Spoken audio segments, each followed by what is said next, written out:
Bonjour et bienvenue dans ce nouvel épisode de Retail Squad. Retail Squad est le podcast dédié aux personnalités du retail d'aujourd'hui et de demain. Je suis Laurent Simonin, cofondateur et CEO de Smart Traffic. Pour ce nouvel épisode de Retail Squad, nous recevons Romain Tessèdre, responsable communication et partenariat de l'enseigne Fago. Romain, peux-tu nous présenter Fago et surtout te présenter ? Avec plaisir Laurent et merci de m'accueillir dans ce podcast. Donc moi je m'appelle Romain Tessèdre, ça fait 4 ans que j'ai rejoint les équipes de Fago. Je suis responsable de la communication et de la RSE chez Fago. Et puis avant ça, j'ai eu un parcours très média où voilà, j'étais dans des groupes comme Le Figaro, comme le groupe Lagardère, le groupe Canal+. Donc voilà pour qui je suis. Chez Fago, du coup, je m'occupe de la communication interne et externe. Je vous l'ai dit aussi de la RSE et de la mission de la marque Fago. On y reviendra, j'imagine. Pour en savoir plus sur Fago. Fago, qu'est-ce que c'est ? C'est une marque de mode française qui se destine principalement aux hommes. On leur propose un vestiaire complet. Donc c'est du textile, du prêt-à-porter, des baskets, des accessoires, de la bagagerie. Et c'est une marque qui incarne ce qu'on appelle la fair fashion, donc qui ne fait pas de compromis entre sa direction artistique, à savoir la mode, le beau, le pourquoi on achète un vêtement, de sa mission, à savoir engager sa génération contre le dérèglement climatique. Voilà. Pas de compromis entre les deux. Fago, c'est ça. Ça a été créé en 2009. Nous sommes un peu plus de 100 personnes et nous avons 40 points de vente en France. Donc cette enseigne Fago, elle a été créée avec dès le départ cet esprit de vouloir proposer aux consommateurs masculins, de ce que je comprends, des produits qui soient responsables, éco-responsables. C'est ça l'idée initiale.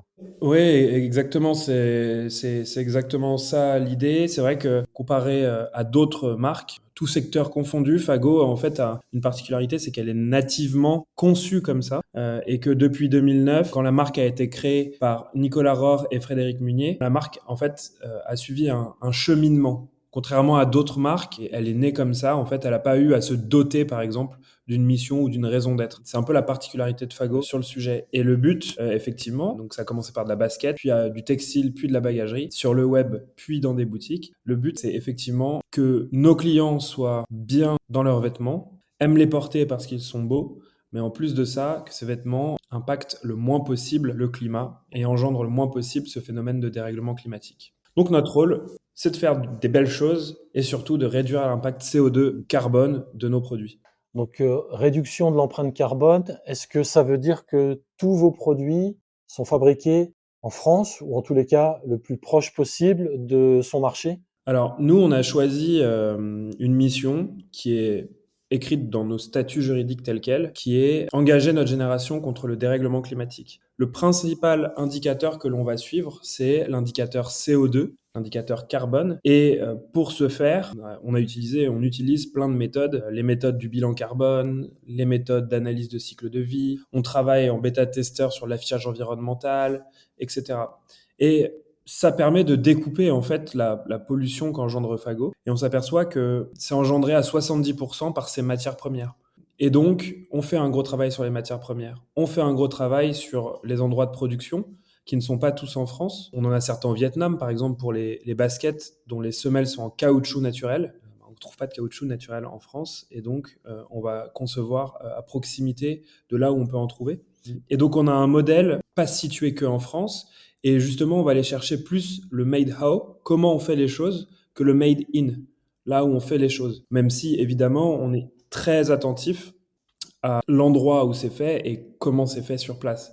Mais on va donc essayer de réduire les émissions de CO2 sur l'ensemble de la chaîne d'approvisionnement, du début, à savoir la matière, évidemment en passant par l'atelier de fabrication, et jusqu'à la fin de la conception du produit, même jusqu'à sa fin de vie, qui peut être dans nos boutiques. Donc sur l'ensemble de la chaîne, on essaye de réduire le CO2. On a un peu de production en France, on en a au Portugal, on en a au Maroc. En Tunisie, on a une petite partie, par exemple, de la bagagerie qui est en Chine. On a aussi du Vietnam. Voilà. L'objectif, c'est qu'à chaque fois qu'on fait un choix, on essaye de réduire drastiquement les émissions de CO2 sur cette chaîne, tout en rendant nos produits accessibles pour le commun des mortels, le commun des Français, en fait. Voilà. C'est un peu le but. Donc, non, on n'est pas parfait. L'objectif, c'est de trouver le bon compromis et d'améliorer ce compromis toujours, d'aller toujours de l'avant pour l'améliorer.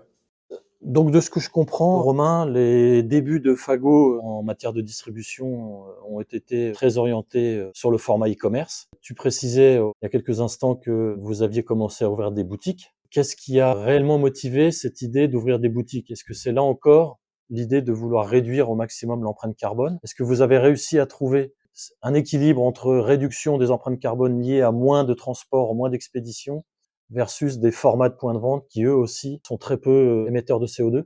Alors, Laurent, je vais avouer quelque chose, c'est qu'il n'y a pas de secret, on ne naît pas parfait et on ne l'est toujours pas.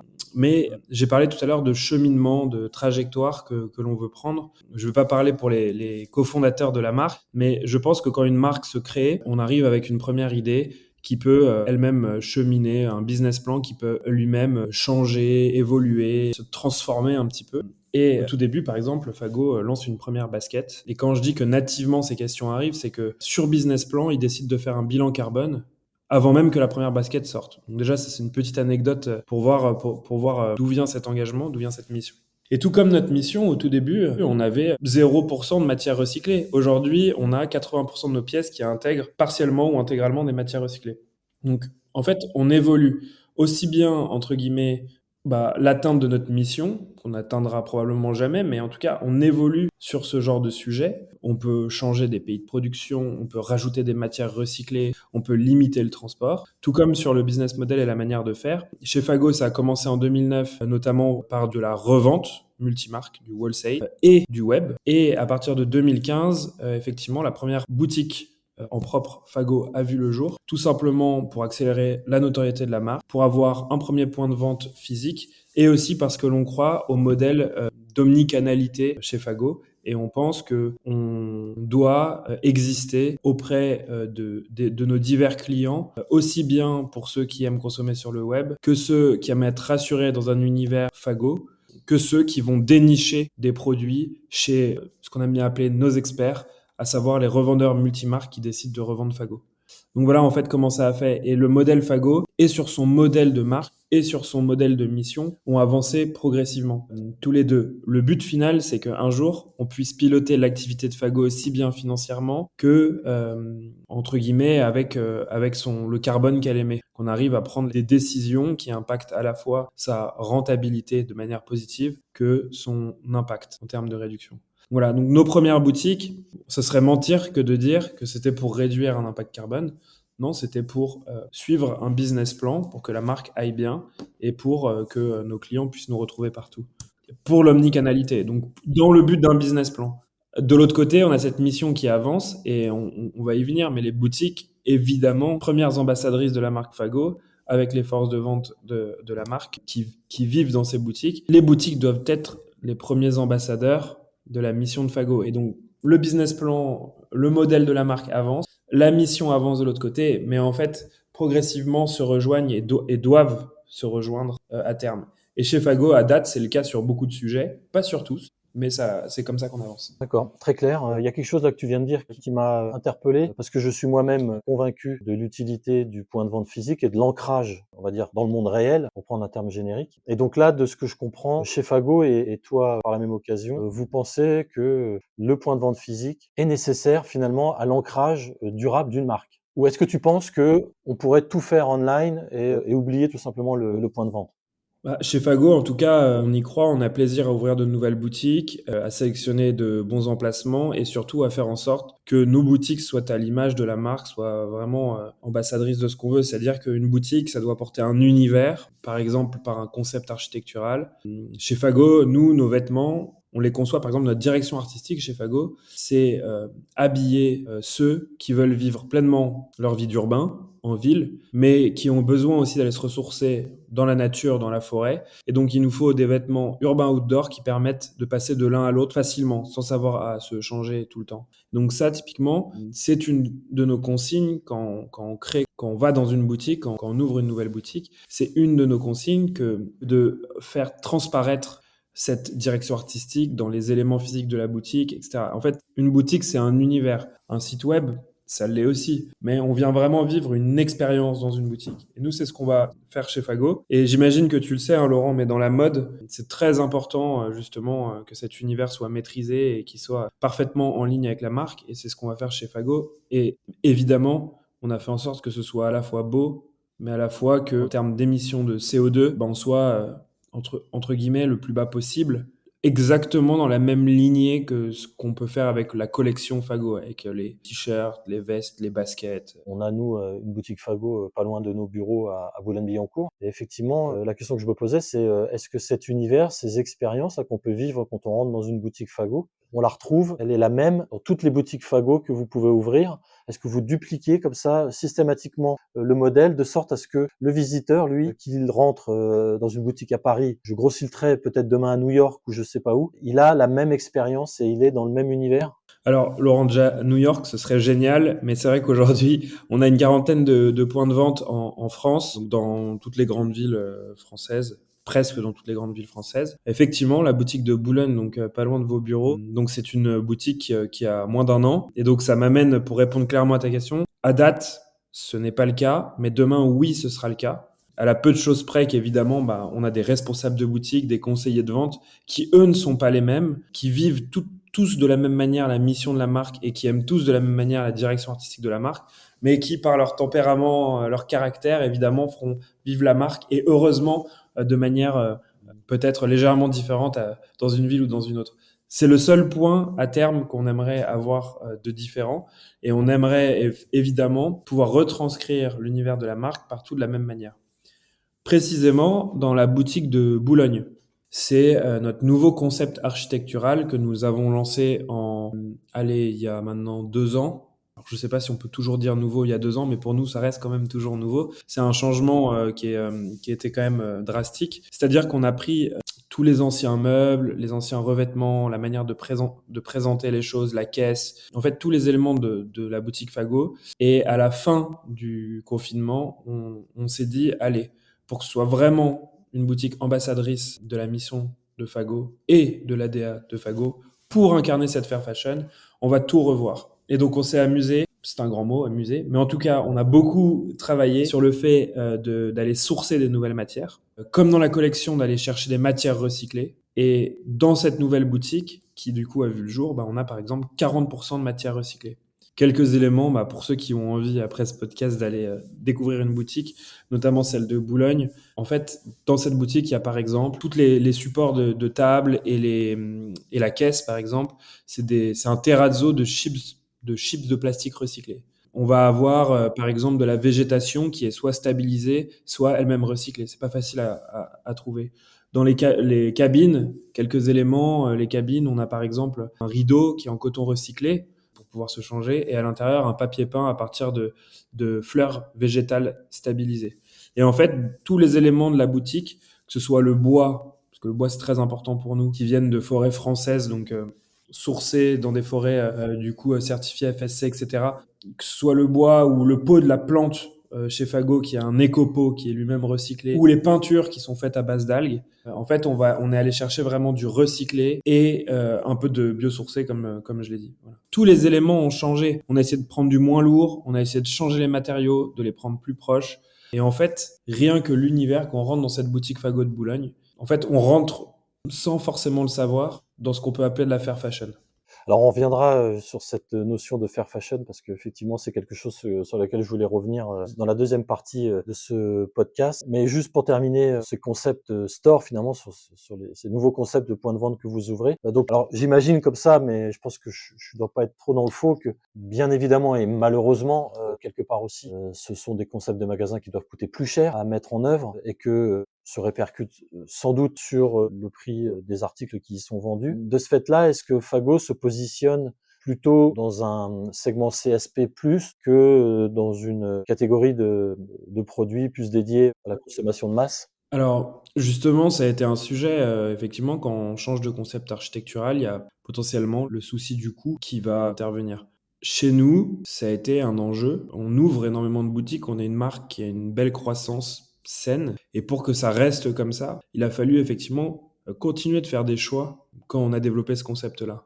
Donc oui, ce concept-là coûte un peu plus cher à Fago. En même temps, on partait de loin, on va pas se mentir. Pour autant, ça reste maîtrisé, ça reste entre guillemets accessible. Et donc, non, en passant de ce concept à un autre, nous n'avons pas eu de répercussions directes sur le prix de vente. Et les prix de vente, c'est une des caractéristiques de cette fair fashion, c'est qu'on soit fair pour tout le monde et qu'on soit fair aussi pour le client. Donc non, nous ne sommes pas une marque à bas prix parce qu'il faut qu'on puisse rémunérer toute la chaîne d'approvisionnement qu'il y a derrière Fago, tous les prestataires, qu'ils soient en France ou non, parce qu'on oublie qu'il y a aussi beaucoup de prestataires français. Mais l'objectif, c'était de pouvoir absorber ce coût progressivement. Et donc, pour chaque boutique, de toute manière, j'imagine que c'est pareil pour toutes les marques. Il y a un business plan autour de la boutique qui est fait. Et du coup, ce concept a été fait pour que ce soit faisable.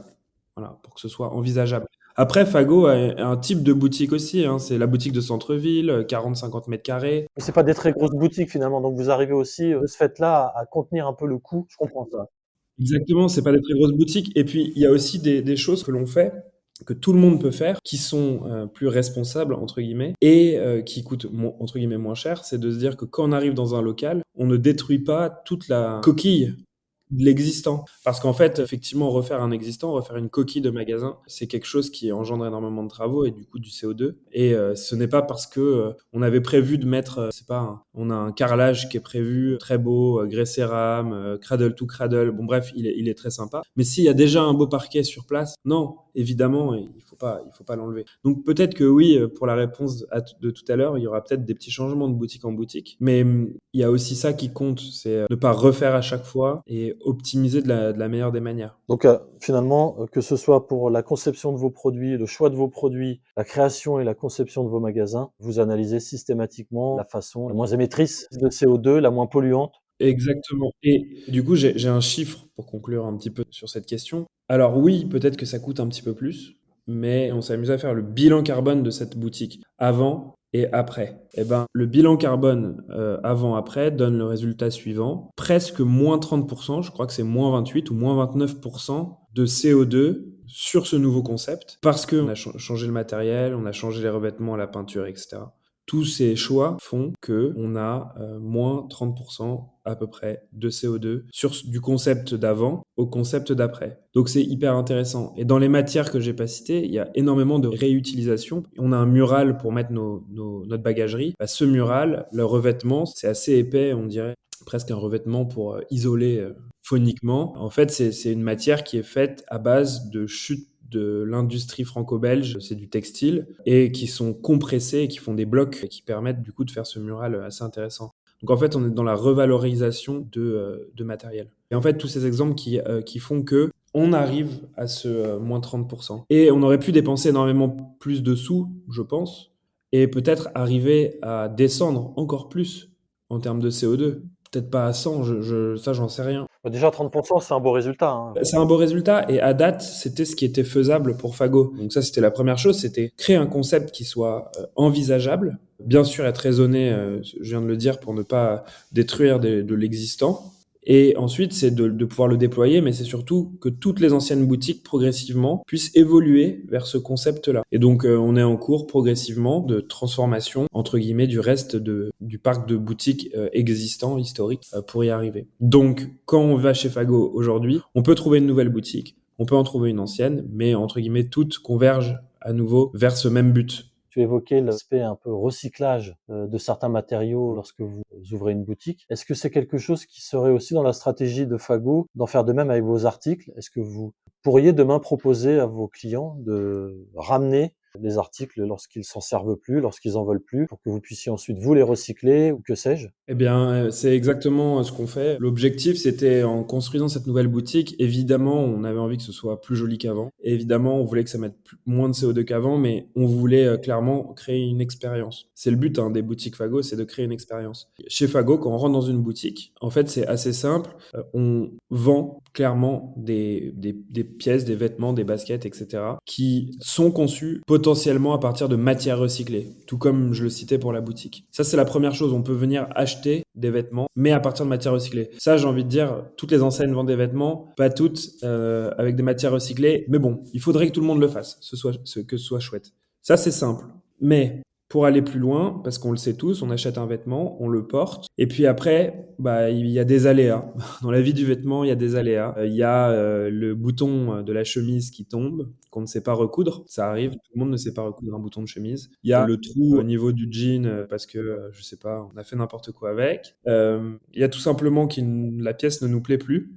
Je sais pas, j'étais un peu fou l'année dernière, j'ai acheté une chemise jaune fluo. Je n'aime plus le jaune fluo cette année, elle est en parfait état. Bon, et puis après, il y a la paire de baskets que j'ai mis pendant 2 ans. Je l'ai tellement mise et elle est vraiment plus métable parce que commence à y avoir un trou sur les côtés, etc. Donc en fait, c'est plein d'aléas dans la vie du produit que nous, on a envie de prendre en charge chez Fago. Et quand on rentre dans la boutique Fago, c'est aussi ce qu'on peut venir chercher en étant client. Qu'on vienne d'ailleurs du web ou d'un revendeur, peu importe. On peut venir du coup réparer son vêtement. Donc tous les 2 mois, on a un atelier de réparation gratuit dans nos boutiques pour les clients qui peuvent, soit le mois d'avant, soit le jour J, ramener une pièce à la boutique qu'on va gratuitement du coup reprendre. Donc le fameux bouton par exemple, ou les fils tirés, ou le trou à une manche qui s'est pris dans je ne sais quoi, ce qui peut arriver. Donc ça c'est l'atelier de réparation. On a aussi toute l'année un corner de seconde main. Donc c'est la fameuse chemise jaune fluo que je ne veux plus mettre. Mais que quelqu'un d'autre peut peut-être mettre. Et exactement, elle est en bon état, mais il y a peut-être quelqu'un d'autre qui a vraiment envie de jaune fluo. Et donc du coup, je vais ramener cette chemise Fago jaune fluo qu'on va me reprendre pour auteur, si elle est en parfait état, à 25% de son prix, en bon d'achat, donc qui pourront être utilisés dans la boutique. Et cette chemise jaune fluo va être remise en vente. En fait, on va faire un peu comme le Vinted Fago, et remis en vente dans la boutique avec un petit sigle seconde vie. C'est la seconde main, on peut en vendre ce qu'on met plus et qui est en bon état et racheter. On peut trouver sur des petites pépites d'il y a quelques saisons. Voilà. Et puis évidemment, et ça beaucoup d'enseignes le font, mais c'est important, c'est la borne de recyclage pour la paire de baskets trop usée et ou le jean vraiment complètement déchiré qui peut plus être réparé ou qui ne peut plus être donné à une association. La borne de recyclage qui, elle, va redonner aux fibres une autre vie. Ça pourra devenir de l'isolant ou un autre vêtement, etc. Voilà. Et donc, en fait, quand on vient chez Fago, on vient aussi chercher ces expériences-là pour pallier aux aléas, pour surtout allonger la vie des produits. Parce que, justement, cette fin de vie, on parle beaucoup des matières, de l'endroit de fabrication, du transport, de la distribution, de l'énergie, etc. Mais la fin de vie du produit, la manière dont on l'entretient, dont on le lave, comment on allonge sa vie, c'est très, très important aussi. Ça a aussi un très gros impact sur l'environnement. Et donc, à nous d'aider nos clients, et au moins nos clients, et pourquoi pas nos visiteurs, à pouvoir contribuer à ça. Finalement, vous les faites participer à un geste éco-responsable et ça, c'est vertueux à la fin. Ouais. Voilà. On a une mission, c'est d'engager notre génération contre le dérèglement climatique. Et pour cette mission, on a 5 engagements. Le 4e, c'est ça, c'est accompagner notre génération vers des modes d'habillement et de consommation plus sains. Donc là, on est vraiment sur un mode d'habillement et de consommation qui est plus sain et le but, c'est de le généraliser. En fait, quand tu dis engager ta génération, mais on parle de quelle génération? Parce que finalement, je pense que toi et moi, on a quand même un écart d'âge significatif. Il faut considérer qu'on n'est pas de la même génération. Mais est-ce que moi, je peux être concerné malgré tout? Quand je rentre dans une boutique Fago, je peux y trouver des choses qui vont m'intéresser. Donc finalement, c'est multigénérationnel presque. Notre génération, c'est vrai que c'est un peu vague, on l'a pas forcément défini. Dans la théorie, une mission, il faut qu'elle soit très large, très inspirante et assez courte. Donc notre génération n'a pas eu le temps de le définir. Pour autant, il y a quand même quelque chose dans le dérèglement climatique qui va nous importer à tous, c'est que il va s'appliquer à tous. Peut-être pas aussi vite sur certains territoires ou d'autres sur la planète, mais à la fin, le dérèglement climatique, il nous impactera tous. Donc notre génération, c'est la mienne, mais Laurent, c'est aussi clairement la tienne, et j'espère que ce sera aussi la génération de mon fils qui a que 1 an aujourd'hui, mais qui dans 20 ans, du coup, aura ce sujet, j'espère, à porter, peut-être un peu moins qu'aujourd'hui parce qu'on aura trouvé des solutions. J'espère. Mais j'espère, mais voilà. Notre génération, c'est assez large, et donc évidemment, Laurent, malgré notre écart d'âge, tu es le bienvenu dans notre génération. Je vais pas y manquer d'ailleurs. Ok, super. Donc là, pour la deuxième moitié du podcast, j'aurais voulu que tu me réexpliques peut-être un peu plus précisément de quoi il s'agit quand on parle de fair fashion, et également qu'on puisse parler du Make Friday Green Again. Est-ce que tout ça, c'est la même idée, c'est le même mouvement? Comment tout ça, en fait, vous le concevez et vous le déployez? Alors, c'est hyper simple. L'idée, c'est pas de se faire des nœuds au cerveau. On va dire que la situation est déjà assez compliquée comme ça quand on parle de dérèglement climatique. Alors, on va faire très simple. Aujourd'hui, chez Fago, on pense, on est même quasi persuadé qu'on va continuer, que les gens vont continuer à s'habiller. Non, nous n'allons pas aller nus au travail et au supermarché. C'est quelque chose qu'on pense un petit peu utopiste. Donc oui, nous allons nous continuer tous à nous habiller.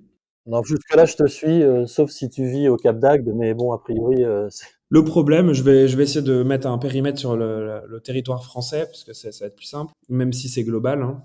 Le problème, aujourd'hui, c'est que le marché du textile est beaucoup trop gros. On vend beaucoup trop de vêtements. Je crois qu'en France, c'est vêtements plus basket, c'est quasiment 2,5 milliards par an de vêtements vendus. Donc on va dire que l'océan du vêtement est vraiment très très large, c'est énorme. Et aujourd'hui, Fago, hein, clairement, dans cet océan du vêtement, c'est microscopique, c'est une petite goutte. À date, donc là on est en 2023, cet océan du vêtement, il est porté à 90% par ce qu'on appelle très fréquemment la fast fashion, c'est-à-dire des grosses quantités à bas prix, très jetables. J'ai pas la stat en tête exacte, mais en fait on fait vraiment pas du tout comme nos grands-parents. Nos grands-parents, ils avaient quelques vêtements, ils les mettaient très longtemps, et nous on a énormément de vêtements qu'on ne met pas, qu'on ne porte pas, qui restent dans nos placards. Je crois qu'il y a 6 vêtements sur 10 qu'on ne met jamais.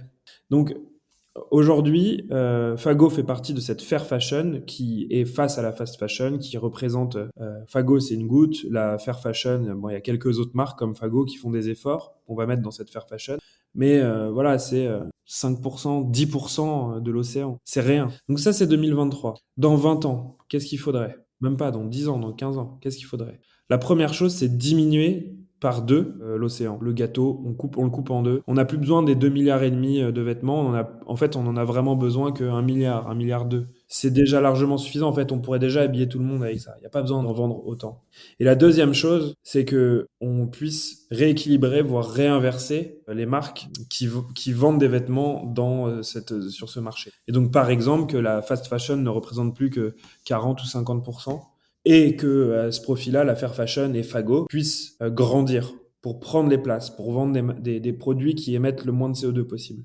Donc ça, c'est exactement de cette manière-là que nous, on voit le marché. C'est-à-dire, il faut que Fago grandisse, parce que si on ne le fait pas, ce sera d'autres marques, potentiellement de la fast fashion, qui le feront, qui le sont déjà. Donc voilà, c'est comme ça qu'il faut qu'on avance. La fair fashion aujourd'hui, c'est ça, c'est 5-10% de marques qui avancent pour émettre moins de CO2, pour changer les choses, pour utiliser moins de ressources de la planète, etc., etc. Elles ne sont pas toutes parfaites, il y en a qui sont très très bonnes. Je pense que Fago est sur la bonne voie pour être une très très bonne, voire est très très bonne, mais absolument pas parfaite. Et le but, c'est vraiment d'avancer pour faire grossir cette fair fashion. Précisément, qu'on entend derrière fair fashion, ça va être faire pour tout le monde. Ça va être faire pour nos clients. C'est-à-dire que on pense qu'il n'est pas logique de proposer des vêtements qui sont hors de prix. En fait, on ne pourra pas démocratiser la fair fashion comme ça. Donc, il faut qu'on soit fair pour eux, qu'ils puissent accéder à nos vêtements. La deuxième chose, c'est qu'il faut qu'on soit fair, bien sûr, avec nos partenaires. Donc, on pense tout de suite, évidemment, à ceux qui fabriquent les vêtements, mais c'est aussi ceux qui fabriquent la matière, c'est ceux qui transportent, c'est tous les prestataires qui aident justement à construire le concept de boutique. C'est Enercop, notre fournisseur d'énergie. En fait, tous ces gens-là, il faut qu'on soit fair avec eux, qu'on les paye justement à un prix correct. Et puis, évidemment, il faut qu'on soit fair pour la planète. Je l'ai dit, utiliser moins de ressources, émettre moins de CO2. Et enfin, faire pour Fago, parce que si Fago ne s'y retrouve pas à la fin, si Fago n'est pas rentable, Fago ne peut pas grandir. Et du coup, c'est pas faire pour moi qui suis, comme toi, Laurent, un salarié qui travaille, qui du coup peut vivre grâce à ça. Donc, il faut aussi être fair pour Fago et ses équipes. Et donc, la Fair Fashion, c'est ça. C'est une marque qui, sur ces 4 piliers-là, avance pour pouvoir promouvoir une mode, entre guillemets, plus chouette. Donc, objectif moins et objectif mieux chez Fago ou chez ces marques de la Fair Fashion. Je vais faire un petit parallèle. Il y a quelques mois, on a fait une opération avec une association qui s'appelle Noé, que tu connais peut-être, mais qui œuvre pour la préservation de la biodiversité. Et donc, à cette occasion-là, on discutait un peu avec les collaborateurs de Noé qui nous disaient que parfois, c'était pas toujours facile et qu'il y a certains jours où le moral était en berne, l'énervement était à son maximum en voyant les comportements du quotidien de beaucoup de personnes. Comment ça se passe chez Fago quand on voit que Shein ouvre une boutique et qu'il y a une queue à faire pâlir un concert de Beyoncé? Qu'est-ce que ça veut dire? Quel signal ça envoie? Parce qu'on pourrait imaginer que peut-être vous êtes en train de vous battre contre des moulins à vent et que les nouvelles générations, puisqu'on parlait de génération, donc les nouvelles générations, eux, ce qu'ils veulent, c'est du consommable, c'est de la quantité, c'est pouvoir changer tous les jours de vêtements, ne jamais remettre le même, etc., etc. Et au point que des enseignes comme Shein, où on sait tous, c'est tout sauf équitable, responsable, etc., performent, arrivent à lever des centaines de millions de fonds auprès d'investisseurs et créent de l'attractivité, comme on a pu voir là récemment. Ça vous décourage pas un peu à la fin de voir ça? Ça pourrait, mais en fait, déjà, il y a peut-être un truc que je vais repréciser, c'est que je pense que, parce qu'on voit que c'est les jeunes générations, justement, les plus jeunes qui vont faire cette queue immense. Moi, je pense que justement, ces jeunes-là, c'est les plus engagés. Alors peut-être pas tous. J'ai l'impression que les générations qui sont plus jeunes que moi, il y en a qui sont largement plus engagés que moi au même âge, mais largement, même pas engagés, en fait, je dirais conscients. Je vois des enfants qui ont 10-12 ans qui sont déjà conscients d'énormément de choses.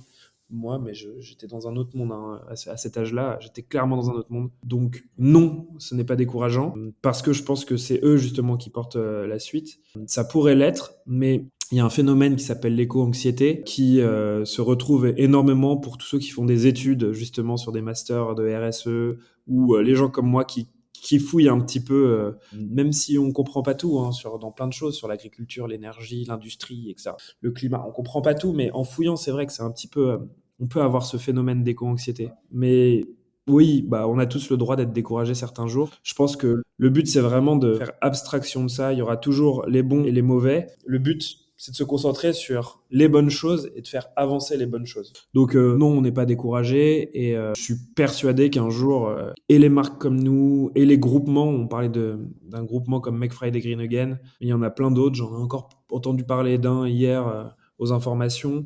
Les groupements pourront faire changer les règles du jeu, et aux États, et potentiellement du coup aux investisseurs, et du coup, in fine, aux marques et aux consommateurs. Donc, je pense que cette marque-là, j'ai même pas envie de la citer, c'est vraiment un extrême. Et en fait, ça prouve qu'il y a du boulot et j'ai envie de dire tant mieux. J'ai envie de dire tant mieux, quoi. Juste avançons et prenons le maximum de place à leurs dépens. Je pense que c'est ça. On est complètement en phase avec toi, Romain. Je me faisais volontairement l'avocat du diable. J'ai l'impression de croiser ce sujet-là quotidiennement sur mes réseaux sociaux, quand je suis l'actu, voilà. Bon, il y a toujours eu des marques comme ça. C'est très triste que ça puisse arriver à créer ce genre de phénomène. Mais d'un autre côté, c'est une réalité et ça va permettre aussi de faire probablement bouger les lignes. Peut-être que, contrairement à des marques comme Fago, ce genre de marque aura peut-être une date de péremption et passera de mode plus rapidement que prévu. Voilà. Nous, on s'inscrit dans le temps. On est des marques de demain, des marques, en tout cas, qui veulent être dans un demain chouette. Make Friday Green Again, tu peux nous en dire quelques mots? Évidemment, j'avais promis un peu de simplicité. L'affaire fashion, j'en ai parlé. Je pense que tu as bien compris un petit peu là où on veut aller. Comment on y va avec notre direction artistique, notre mission. Dans notre mission, il y a plein de choses. J'en ai parlé un peu. On mesure nos émissions de CO2 pour prendre conscience de comment on peut mieux les réduire. Du coup, on les réduit. Je ne vais pas parler des arbres, mais on contribue à la neutralité carbone depuis le début. C'est quand même notre logo. Nous, on pense que les arbres, c'est la vie, que c'est hyper important pour le climat, mais pour aussi plein d'autres choses. Et puis, il y a ce fameux accompagner notre génération vers des modes d'habillement plus sains. Et il y a quelques années, donc il y a 4-5 ans maintenant, pareil, ça a fait une très bonne transition. On faisait le Black Friday il y a 6-7 ans. Et en fait, toujours à contre-cœur, mais toujours dans une logique de se dire, s'il n'y a pas écrit Black Friday sur ma boutique dans une rue commerçante, puisqu'on est souvent dans des rues commerçantes, les gens vont aller dans toutes les autres boutiques sur des mécaniques de promotion et pas dans la nôtre. Et du coup, bah, on ne sera pas viable. Et il y a maintenant 4-5 ans, on est sorti de cette boucle en se disant, en lançant un petit appel autour de nous, en se disant, peut-être qu'il y a d'autres marques comme nous qui ne sont pas bien, qui sont dans ce cercle vicieux terrible, qui ont du mal à en sortir. Et du coup, on avait envie d'arrêter de faire le Black Friday et à la place de sensibiliser justement au consommer moins et mieux. Donc en fait, consommer quand on en a besoin, mais pas consommer parce qu'on est drivé par des promotions. Et du coup, on a fait un petit appel et on s'attendait à quoi, allez, une cinquantaine de marques. Et dès la première année, on a eu 700, 800, 1000 marques qui nous ont rejoints, des toutes petites, des plus grosses, des moyennes, tout secteur, qui ont dit mais oui, c'est clair, en fait, on n'a pas le droit de faire consommer à un moment en pleine saison, ça n'a aucun sens en fait. On ne sait plus quel prix, la valeur des choses. Voilà, j'achète une veste, je sais pas, en septembre, elle vaut, je dis n'importe quoi, 100 euros, et puis je vais au Black Friday, elle en vaut plus que 50, et puis en fait le lendemain, elle en vaut combien? Elle en vaut 100. Ça veut dire que je peux me faire avoir. Donc En fait, on s'y retrouve pas du tout. Et voilà. Et donc, du coup, depuis 5-6 ans, on a créé à l'époque un petit pied de nez qui répond au nom de Make Friday Green Again pour le dernier vendredi du mois de novembre. Et à la place du Black Friday, on invite les marques à s'estampiller justement avec le nom de ce collectif qui est ponctuel, qui est apolitique, pour, plutôt que de faire des promotions et de faire le Black Friday, sensibiliser les gens à ce moins et mieux, peut-être apprendre à mieux trier leurs placards, découvrir la réparation, l'upcycling, le recyclage, etc. En fait, tellement de possibilités de faire autre chose. Donc ce jour-là, ou même d'aller juste se balader en pleine nature, plutôt que d'aller faire les boutiques.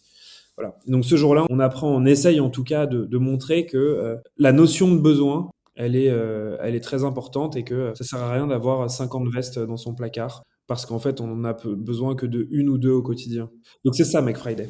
Super, très clair, Romain. Bah, écoute, j'ai envie de te dire un grand merci. J'ai trouvé que on avait parlé de tout ce qui était important, de tout ce qui faisait la différence de Fago. Ta personnalité, c'est ce que je disais à Adèle là pendant que je t'écoutais, t'es quand même t'es une personnalité assez forte là. J'ai bien aimé ton rebond sur le petit pic avec Shane. Donc tout ça montre que tu fais partie, en tous les cas, des personnes que nous on voulait pour ces podcasts, qui vont influencer, j'en suis convaincu, le retail de demain. Eh bah super. Avec grand plaisir et puis merci Merci beaucoup.